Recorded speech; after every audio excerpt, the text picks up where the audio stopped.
चंद्रहासोज्ज्वल करा शार्दूलवर वाहना। कात्यायनी शुभ दद्या देवी दानवघातिनी। माँ दुर्गा के छठे स्वरूप का नाम कात्यायनी है। उस दिन साधक का मन आज्ञा चक्र में स्थित होता है। योग साधना में इस आज्ञा चक्र का अत्यंत महत्वपूर्ण स्थान है। नवरात्रि में छठे दिन माँ कात्यायनी की पूजा की जाती है। इनकी उपासना और आराधना से भक्तों को बड़ी सहजता से अर्थ, धर्म, काम और मोक्ष चारों फलों की प्राप्ति होती है। उसके रोग, शोक, संताप और भय नष्ट हो जाते हैं। जनों के समस्त पाप भी नष्ट हो जाते हैं। कात्य गोत्र में विश्व प्रसिद्ध महर्षि कात्यायन ने भगवती पराम्बा की उपासना और कठिन तपस्या की। उनकी इच्छा थी कि उन्हें पुत्री प्राप्त हो। माँ भगवती ने उनके घर पुत्री के रूप में जन्म लिया, इसलिए यह देवी कात्यायनी कहलाई। यही देवी आगे चलकर भगवान शिव के परिवार की बड़ी बहू यानी भगवान कार्तिकेय की पहले पत्नी बनी। इनका गुण शोध कार्य है, इसीलिए इस वैज्ञानिक युग में कात्यायनी का महत्व सर्वाधिक हो जाता है। इनकी कृपा से ही सारे कार्य पूरे जो जाते हैं। यह वैद्यनाथ नामक स्थान पर प्रकट होकर पूजी गई। माँ कात्यायनी अमोघ फलदायिनी है। भगवान कृष्ण को पति रूप में पाने के लिए ब्रज की गोपियों ने इन्हीं की पूजा की थी।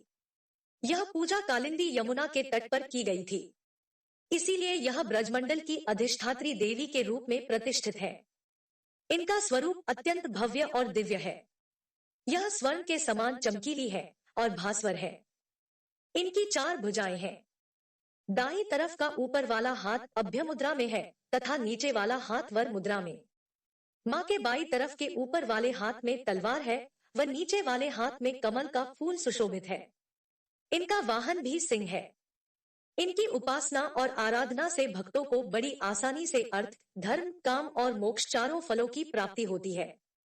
उसके रोग, शोक, संताप और भय नष्ट हो जाते हैं। जनों के समस्त पाप भी नष्ट हो जाते हैं। इसलिए कहा जाता है कि इस देवी की उपासना करने से परम पद की प्राप्ति होती है। पूर्वी उत्तर भारतीय सभ्यता के अनुसार इन देवी को ब्रह्मा जी की मानस पुत्री माना जाता है। उन्हें सूर्य देव की बहन भी कहा जाता है और माँ कात्यायनी को ही छठी माता के नाम से भी जाना जाता है, जिनको समर्पित व्रत और उपासना पूरे पूर्वी उत्तर भारत में प्रत्येक वर्ष बड़ी धूमधाम से मनाया जाता है। इसलिए इस व्रत का नाम छठ पड़ा। नवरात्रि में षष्ठी तिथि के दिन उनकी पूजा की जाती है।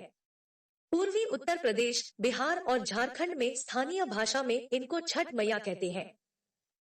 छठी मैया को प्रकृति की मूल प्रवृत्ति के छठवें अंश से उत्पन्न हुई माना जाता है। प्रकृति देवी ने अपने आप को 6 भागों में विभाजित कर दिया था। इस छठे अंश को मातृ देवी या दक्षिण भारत में देवसेना के रूप में जाना जाता है। यह देवी निसंतानों को संतान देती है और सभी बच्चों की रक्षा भी करती है।